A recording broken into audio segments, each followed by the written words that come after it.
Assalamualaikum warahmatullahi wabarakatuh. Selamat datang, para pembaca yang budiman. Pada kesempatan kali ini, saya akan berbagi sebuah kisah yang berasal dari sebuah desa kecil di pesisir Jawa Timur. Kisah ini bukan sekadar cerita horor, tetapi juga sebuah pengingat akan pentingnya mematuhi adat dan kepercayaan leluhur. Sebab, apa yang kita abaikan bisa saja kembali menghantui. Mari kita simak bersama kisah mengerikan ini. Malam itu angin menderu, mengaduk gelap dengan suara gemuruh yang tak henti-hentinya mengguncang atap-atap rumah di desa itu. Hujan turun deras, menciptakan genangan di tanah becek yang sudah lama tak mengering sejak musim badai datang. Warga memilih mengurung diri di dalam rumah, menunggu pagi yang entah kapan akan tiba. Namun, di tengah pekatnya malam, terdengar ketukan di pintu rumah Pak Sarjo. Tok, tok, tok. Suara itu pelan, tapi cukup jelas di tengah suara hujan yang mengguyur tanpa ampun. Pak Sarjo yang sedang duduk di dekat tungku hanya melirik istrinya, Bu Minah, yang juga tampak terkejut. "Siapa sing teko jam segini?" bisik Bu Minah, suaranya gemetar. Pak Sarjo diam. Tidak lazim ada tamu di tengah malam, apalagi saat cuaca seburuk ini. Biasanya, jika ada urusan penting, tamu akan mengetuk pintu sambil mengucap salam. Tapi ini, hanya ketukan. Tok, tok, tok. Kali ini lebih keras. Bu Minah menggenggam lengan suaminya. "Jangan dibuka, Pak." Pak Sarjo berdiri perlahan, mendekati pintu, mencoba mengintip lewat celah jendela kayu yang sedikit terbuka. Samar-samar, ia melihat sosok berdiri di depan rumahnya. Badannya tinggi, kaku, dan penuh lumpur. Sosok itu tak bergerak, hanya berdiri tegak, seperti menunggu sesuatu. Lalu, terdengar suara lirih, tapi jelas. "Juli. Juli. Juli." Darah Pak Sarjo seketika surut dari wajahnya. Tangan tuanya gemetar, lututnya hampir lemas. Ia mundur perlahan, memandang istrinya yang kini wajahnya seputih kapas. Mereka lupa. 5 orang yang dikuburkan malam itu, tali pocongnya belum dilepas. Desa Giri Tengah, sebuah pemukiman kecil di pesisir timur Pulau Jawa, terkenal dengan kesehariannya yang sederhana. Mata pencaharian utama warga adalah nelayan dan buruh kasar. Kehidupan di desa ini berjalan seperti biasa, hingga suatu hari, proyek besar datang membawa perubahan. Pemerintah berencana membangun pelelangan ikan di desa itu.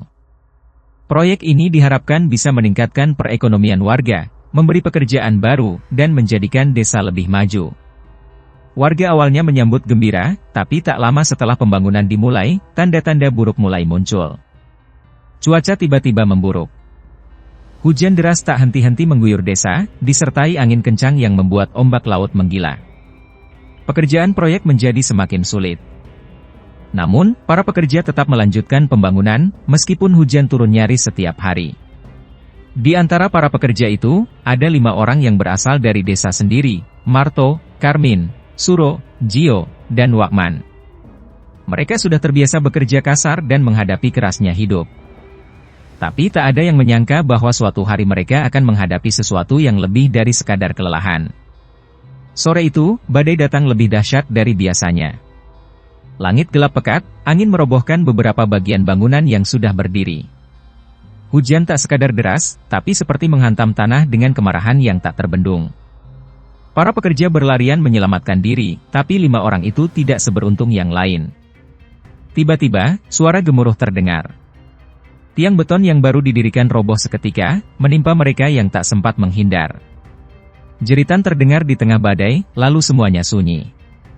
Saat badai mulai mereda, warga yang datang ke lokasi proyek menemukan tubuh 5 pekerja itu tertimbun reruntuhan. Mereka sudah tak bernyawa. Beberapa pekerja lain terluka, tapi nyawa mereka masih bisa diselamatkan. Di desa ini, ada satu kepercayaan yang dipegang erat. Siapapun yang meninggal, tali pocongnya harus dilepas sebelum jasadnya benar-benar dikubur. Jika tidak, arwahnya akan tersesat dan tidak bisa kembali ke alamnya. Namun, malam itu, badai masih belum reda.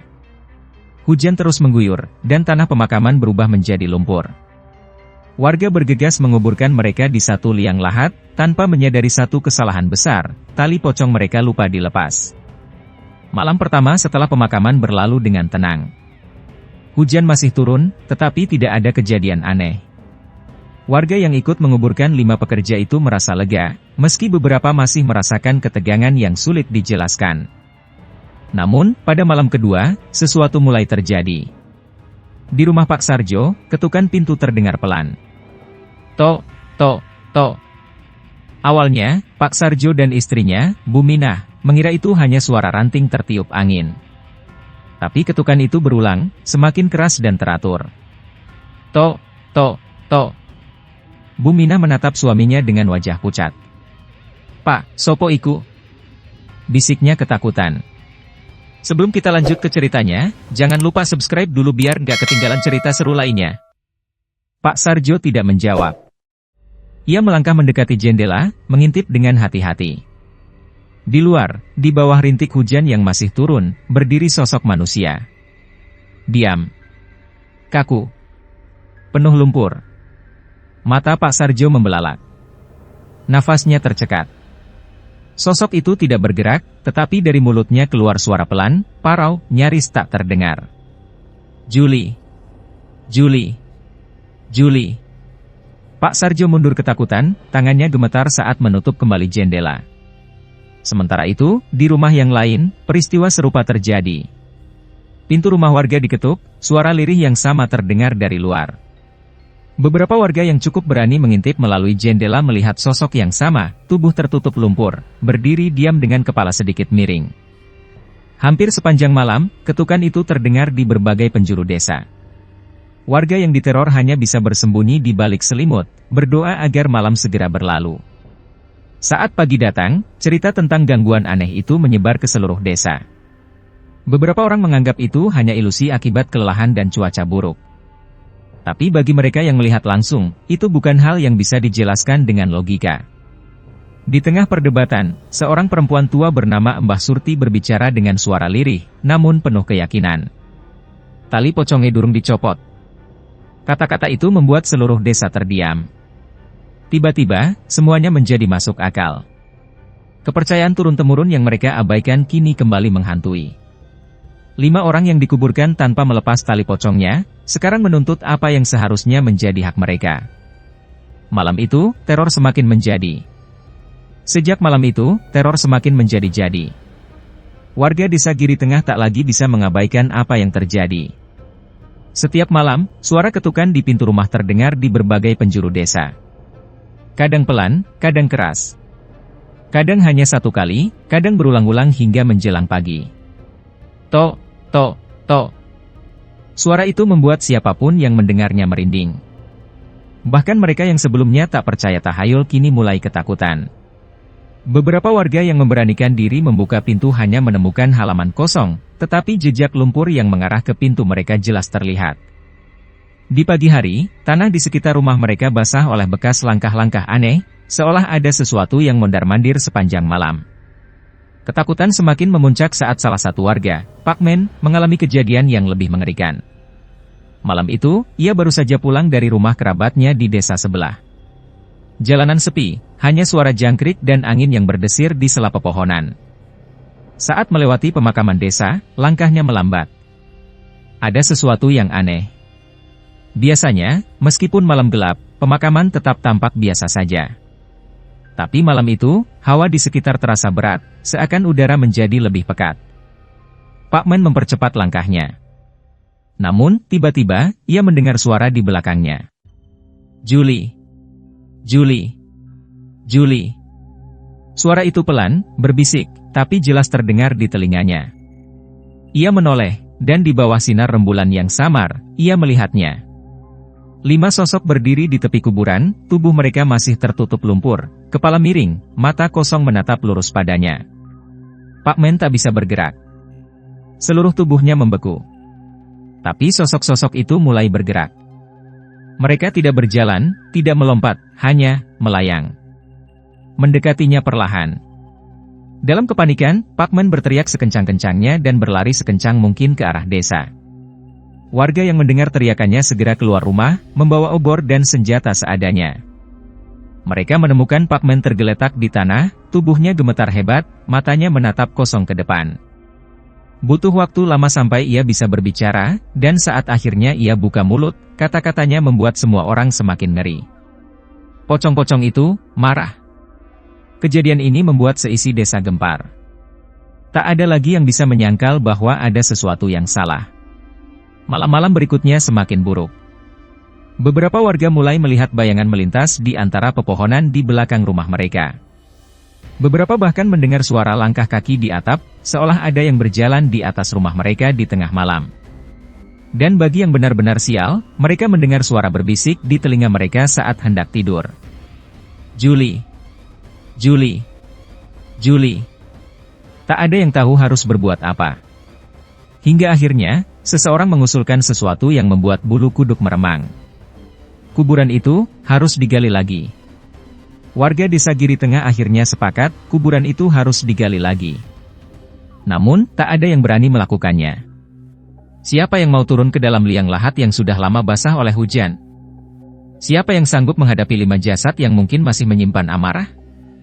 Kepala desa, Pak Wiryo, mengumpulkan warga di balai desa.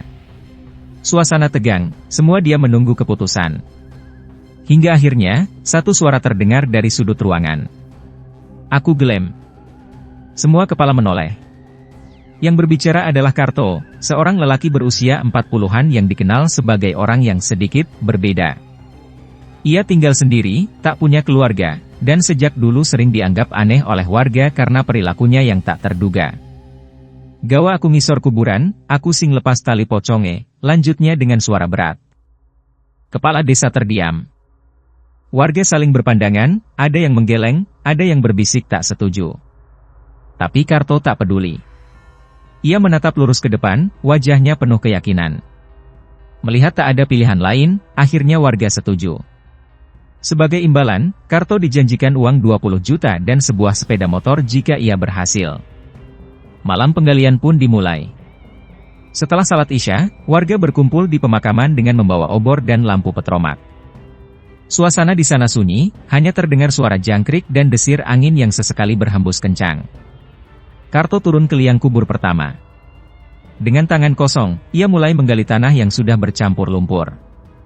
Warga yang menyaksikan hanya bisa menelan ludah, tak ada yang berani berbicara. Saat galian semakin dalam, sesuatu mulai terasa. Hawa di sekitar menjadi lebih dingin. Obor yang dibawa beberapa warga tiba-tiba padam tanpa sebab. Lalu terdengar suara lirih dari arah pohon di dekat pemakaman. Julie. Julie. Julie. Beberapa warga mundur ketakutan. Namun Karto tetap melanjutkan. Saat tangannya akhirnya menyentuh kain kafan yang terkubur, bulu kuduknya berdiri. Ia merasakan sesuatu di balik kain itu, sesuatu yang dingin dan kaku. Dengan cepat, ia meraba bagian kepala jasad dan menemukan tali pocong yang masih terikat.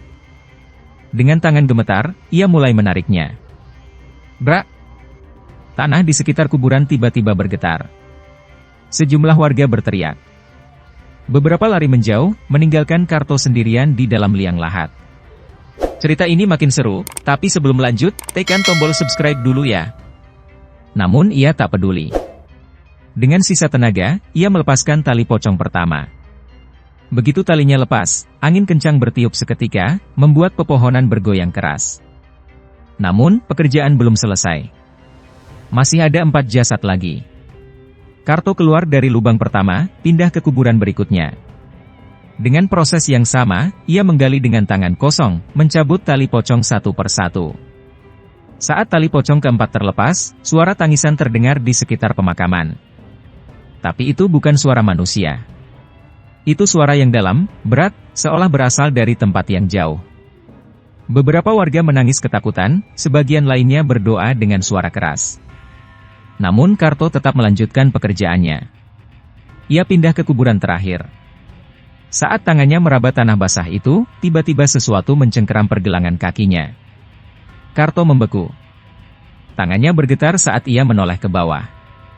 Dalam gelap, di antara lumpur yang basah, sebuah tangan keluar dari tanah, menggenggam kakinya dengan erat. Sontak Karto berteriak, berusaha menarik kakinya. Namun genggaman itu semakin kuat. Warga yang masih berada di sana panik. Beberapa mencoba membantu, namun tak ada yang berani turun ke dalam lubang. Karto, dengan sisa tenaga, meraih tali pocong terakhir dan menariknya dengan paksa. Begitu tali itu terlepas, genggaman di kakinya melemah, lalu menghilang. Tiba-tiba, angin berhenti. Suara tangisan lenyap. Malam menjadi sunyi. Karto, yang kelelahan, duduk terengah-engah di dalam lubang. Beberapa warga turun membantunya naik. Saat ia akhirnya keluar dari kuburan, ia melihat ke arah langit. Untuk pertama kalinya dalam beberapa hari terakhir, hujan berhenti. Teror telah berakhir. Atau begitulah yang mereka kira. Karto terduduk di tanah, napasnya tersengal-sengal. Tubuhnya berlumur lumpur, tangannya masih gemetar. Warga yang tadi bersembunyi kini mulai mendekat, menatapnya dengan campuran perasaan lega dan ketakutan. Sejenak, semuanya terasa hening. Hanya suara dedaunan yang bergesekan tertiup angin malam. Tidak ada lagi ketukan di pintu. Tidak ada lagi suara lirih yang berbisik, "Julie, Julie, Julie." Namun, tak ada yang berani berbicara lebih dulu. Pak Wiryo, kepala desa, akhirnya maju. Ia menepuk bahu Karto dengan ragu. "Wis rampung, tuh?" tanyanya dengan suara serak. Karto hanya mengangguk lemah.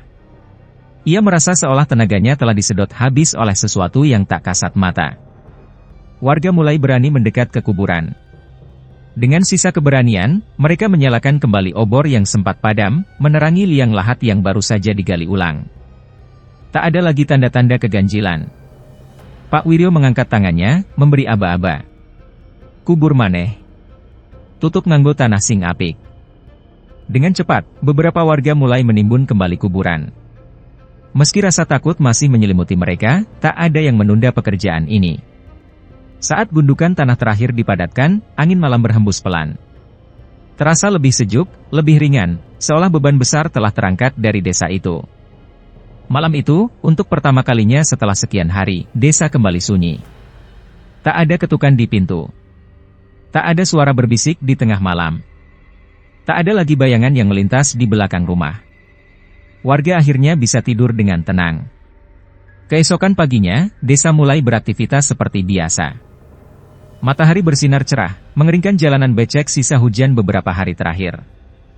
Warga saling menyapa, seolah berusaha meyakinkan diri bahwa semua kejadian mengerikan itu memang sudah berakhir. Pak Wiryo mengumpulkan seluruh warga di balai desa. Ia menyerahkan uang 20 juta dan 1 unit sepeda motor kepada Karto, sesuai janji mereka sebelumnya. "Wis, saiki ora ana sing perlu dirembuk maneh. Iki pelajaran, ojo sampai lali maneh," katanya dengan nada tegas. Warga mengangguk. Mereka tahu, kesalahan mereka hampir membuat desa ini hancur. Namun, tak semua orang bisa melanjutkan hidup seperti biasa. Pak Men, yang pertama kali melihat 5 sosok pocong, belum juga keluar rumah sejak malam penggalian itu. Ia masih sering melamun, menatap kosong keluar jendela. Ketika beberapa warga datang menjenguk, ia hanya berkata pelan, "Aku rumangsa isi di deloki." Mereka menganggapnya hanya trauma. Namun, tak ada yang bisa menjawab ketika Pak Men bertanya satu hal. "Apa pancen wes rampung?" Waktu berlalu. Desa Giri Tengah perlahan kembali seperti sedia kala. Warga melanjutkan kehidupan mereka, seolah semua kejadian mengerikan itu hanya mimpi buruk yang ingin segera dilupakan. Namun, meski desa tampak tenang, ada sesuatu yang berbeda. Pak Men, yang pernah melihat langsung 5 pocong di pemakaman, tak pernah benar-benar pulih. Setiap sore, ia duduk di teras rumahnya, menatap ke arah makam desa yang terlihat di kejauhan. "Pak Men, wis rampung kabeh, ora usah dipikir maneh," ujar seorang tetangganya suatu sore. Pak Men hanya tersenyum tipis, tapi matanya tetap tak lepas dari pemakaman itu. "Rampung? Kowe yakin?" tanyanya lirih. Tetangganya menghela napas, tak ingin memperpanjang pembicaraan. Ia tahu, Pak Men masih dihantui sesuatu yang tak bisa ia ungkapkan dengan kata-kata. Beberapa bulan kemudian, hujan kembali mengguyur desa. Angin bertiup lebih dingin dari biasanya, dan malam terasa lebih kelam. Di rumah Karto, pemuda yang telah berani menggali kuburan dan melepaskan tali pocong, sesuatu yang aneh mulai terjadi. Ia sering merasa tak sendirian di rumahnya. Malam-malam, ia mendengar suara langkah di depan rumah, meski saat ia mengintip keluar, tak ada siapapun. Kadang, cermin di kamarnya berkabut seolah ada yang menghembuskan napas di sana. Lalu, suatu malam, ia terbangun dengan perasaan aneh. Hawa di dalam kamar begitu dingin, jauh lebih dingin dari biasanya. Di sudut ruangan, di tempat yang paling gelap, ia melihat sesuatu. Sebuah sosok. Tinggi. Kaku. Masih bersimbah lumpur. Dan perlahan, dari mulut sosok itu keluar suara lirih, suara yang sudah lama tak terdengar di desa ini. Julie. Julie. Julie. Karto membeku di tempatnya. Ia ingin berteriak, tapi suara itu tercekat di tenggorokannya. Sosok itu tidak bergerak. Hanya berdiri di sana, menatapnya tanpa mata yang terlihat. Dan kemudian, dalam sekejap, sosok itu menghilang. Namun, sejak malam itu, Karto tidak pernah terlihat lagi di desa. Rumahnya kosong. Lampu-lampunya tak pernah menyala lagi. Orang-orang menduga ia pergi dari desa tanpa berpamitan. Tapi bagi mereka yang masih percaya pada kejadian mengerikan itu, mereka tahu. Karto tidak pergi. Ia dibawa. Dan hingga kini, setiap malam Selasa Kliwon, beberapa warga masih bersumpah mendengar suara samar di tengah hujan deras. Tok, tok, tok. Julie. Julie. Julie. Demikianlah kisah ini berakhir. Sebuah cerita yang mengajarkan kita bahwa ada hal-hal yang tidak boleh diabaikan, sekecil apapun itu. Jangan pernah melupakan aturan yang sudah menjadi tradisi, karena terkadang, kesalahan kecil bisa membawa bencana besar. Semoga cerita ini menjadi pelajaran bagi kita semua. Terima kasih telah menyimak, tetap waspada, dan jangan lupakan apa yang telah terjadi. Wassalamualaikum warahmatullahi wabarakatuh.